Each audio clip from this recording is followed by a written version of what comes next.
out that although I am from Michigan, I was raised a Buckeye, so don't hold where I'm from against me, please. I am a personal care attendant to my sister with special needs and daughter to Save the One speakers, Brad and Jesse Smith. Save the One is a global pro-life organization of over 600 to work and represent and defend the exceptions, the lives that both sides of the abortion debate often deem to be unworthy.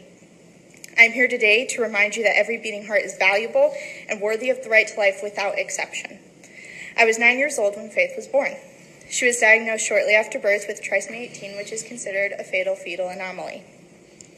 I remember walking into the hospital room right after my mom gave birth and thinking how cute and tiny she was. Considering my other 3 younger siblings were all in the range of 9 to almost 11 pounds, her little 5-pound self felt so small. I was holding her in a store one day while my mom shopped, and a woman was walking past and did a double take. She had thought I was holding a baby doll. Well, my mom's mind probably went immediately on how to get more calories into Faith.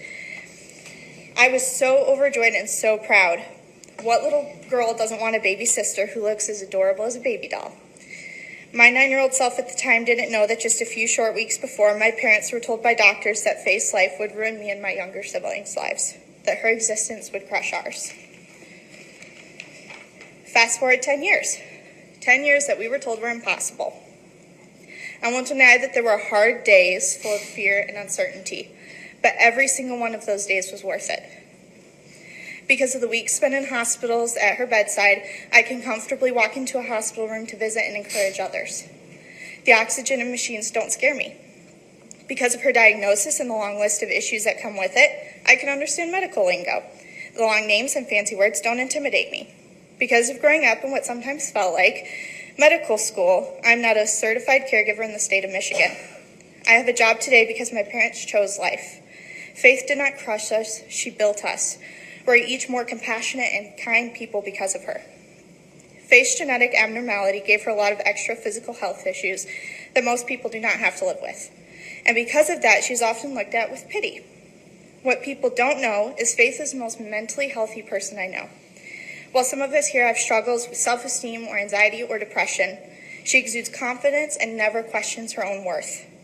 She never looks into a mirror and is disappointed with what she sees. She is grateful to have legs that walk, hands that pull my hair, and scars that show the battles she's endured. People often question the quality of life of a person with special needs, but I've learned that if anything, it should be the other way around. Each of Faith's extra chromosomes may have given her some different obstacles in life, but they also gave her extra joy, extra love, and extra faith. I'm testifying today as a caregiver, a sister, a young person, and a woman. A caregiver who knows the struggles but sees the reward. A sister who is so incredibly thankful for the life of each of my siblings. A young person who is missing 1/3 of my generation because of the mass slaughter that is called abortion. And as a woman who understands that my choices should never include the murder of my innocent child. You can beat Michigan in more than football.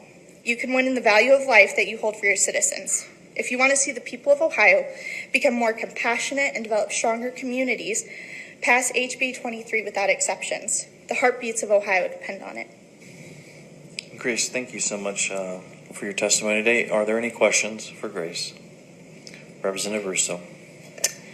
Thank you, Mr. Chairman. Thank you so much for your testimony. I just wanted to say I've watched Faith from the dais here, and she has been incredibly patient during this time, and want to say to you as well as one of her caregivers that the job that you're doing, we know that this is a tough job, and appreciate what you're doing and what your parents have done to care for your sister as well as other families of children with special needs, and wanted to say that, but especially kudos to Faith for staying so patient with us today. So thank you so much for your testimony.